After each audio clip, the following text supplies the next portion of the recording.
let's just remember back to the unbeatable Golden State Warriors having to play a Game 7. This is with KD, fully healthy, at Houston. Why? Because the Rockets ran a much more efficient system. And what wound up happening in that game? They're maybe the worst, considering especially the leverage of the game, the worst shooting performance in the history of organized basketball.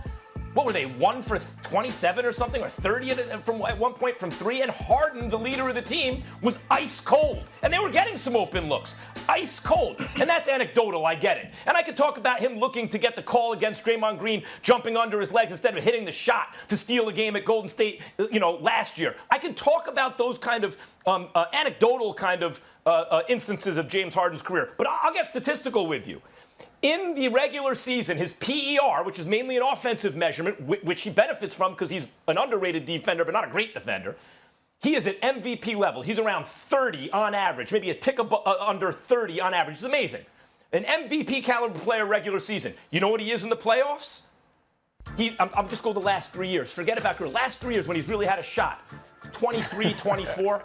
There's a big difference there. By the way, you know what LeBron does? LeBron goes up. He goes from 26, 27 to 30, 31, 32. You know what Kawhi does? He goes up. He goes from 25, 26 to 29, 30 under pressure. So the question is, can James Harden be the best player on a championship team? See, a 23, 24 PER guy, all things considered, is an all-star, not just an average one. He's a good all-star, but you would never confuse him with an MVP. Well, that's the caliber player you need to win a championship. They built the whole system around him. MVP partners aren't growing on trees. He usually has at least an all-star partner who can go get his own shot. He has a team constructed around him of shooters and a coach that gives him the ball and says, we're going to make this the most efficient offense ever, and we're going to put the ball in your hands. He's been unable to get that done. It's not Daryl Morey's fault. It's not Chris Paul or Russell Westbrook or Clint Capella or any of the shooters' fault. It is James Harden's fault. I feel like I'm arguing with a fan. Like, you should be better than this, Max. Like, I agree that it's not Daryl Morey's fault. I agree it's not Daryl Morey's fault, but it's absolutely not James Harden's fault. Like, you're pointing to that one game, and the best part of your argument was when they put up the graphic to try to defend you, and it really took you down. The graphic suggests that he's pretty much the same player in the postseason that he is in the regular season, and pretty much the same player in the fourth quarter of big games. So look at the graphics. Those numbers are pretty much the same throughout the course of that. So he is the same player. Hold on. If you want to talk about Dominique, let's be accurate. They're not, Nick. Let's be accurate. This is career. He has not always had a chance to win a championship in his career. I'm going the last 3 years. In other words, since Harden became an MVP regular season player.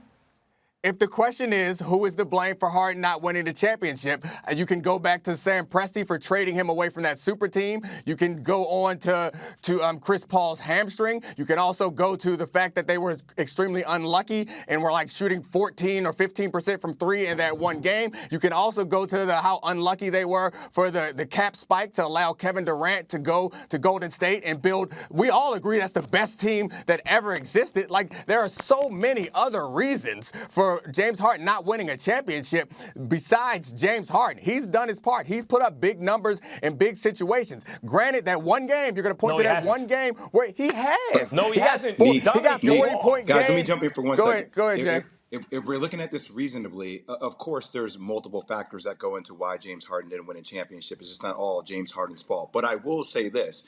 It will go down in the record books as James Harden's fault, right? Because life isn't fair. But this is the reality of it, because nobody's going to talk about Daryl Morey. Nobody's going to talk about front office people that didn't make the right decisions. Ultimately, it will come down to, Max, you talk about the last 3 years. 2017, they're down 3-2 to the San Antonio Spurs. Okay, like he has 10 points. He goes 2 of 11 from the field. That's a game that I remember. You follow up that next year, they're up 3-2 with home court advantage going against the Golden State Warriors. He then goes 22 of 53 from the field. He then goes 6 of 25 from the three-point line, including Game 7. 2 of 13 from the field. He was the MVP that year. So it will go down in the history books as James Harden being that guy that couldn't take his team over. Now, this year it may be different with Russell Westbrook, because I think he can carry a lot more of the load. But those are defining games, Neek. in the moment of the eyes of the viewer. When you see him have a chance to do that, I understand and that's that. forever going to be cemented to him. There's nothing you can do with that.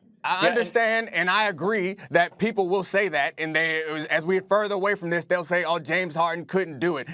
But, however, I don't think that is accurate. Just because people will say it doesn't mean it's true. I think you look around, and Domonique, let me show you why it's accurate. The partners. You brought up the partners that he had in the situations running for the championships. Look at the teams that he came up against that beat him. Those people or those players, those star players, had much better stars around them, and he has not been necessarily supported. But I don't think it's Daryl Morey's fault. Go ahead. Before we run out of time, because I want to take you on the points you're making. The graphic was ridiculous, and I did not okay that. I never approved it. Look, no, blame the producers. Here's what I'm taking. Since the Rockets got D'Antoni, and the ball was put in Harden's hand in a different way, and he ascended to MVP level. I'm not counting it against him when he was a six-man and performed poorly, by the way, with the baby super team Thunder. I mean, since he became an MVP, last 3 seasons, the good news is he's trending in the right direction in the playoffs. He's getting a little better every year. But here's the reality. He has a precipitous fall from clearly MVP level, and I'm just going by the numbers, on offense during the regular season to not even the next thing to an MVP, to a good all-star. It's still a nice player, but not a guy good enough to be the best player on a championship team. It is 3-year sample size, many games played, and it is a clear pattern. It's the opposite pattern of LeBron James and Kawhi Leonard who win championships. I'm just going by the numbers. I disagree with that, Max. I think he can be a player in a championship team. Unfortunately for James Harden, he'll forever be stained by being up 3-2 with home court advantage and that horrific shooting slump that he had in those last 2 games that couldn't get them over the hump. That's forever going to be with him, guys. Let's be honest about this until he wins a championship.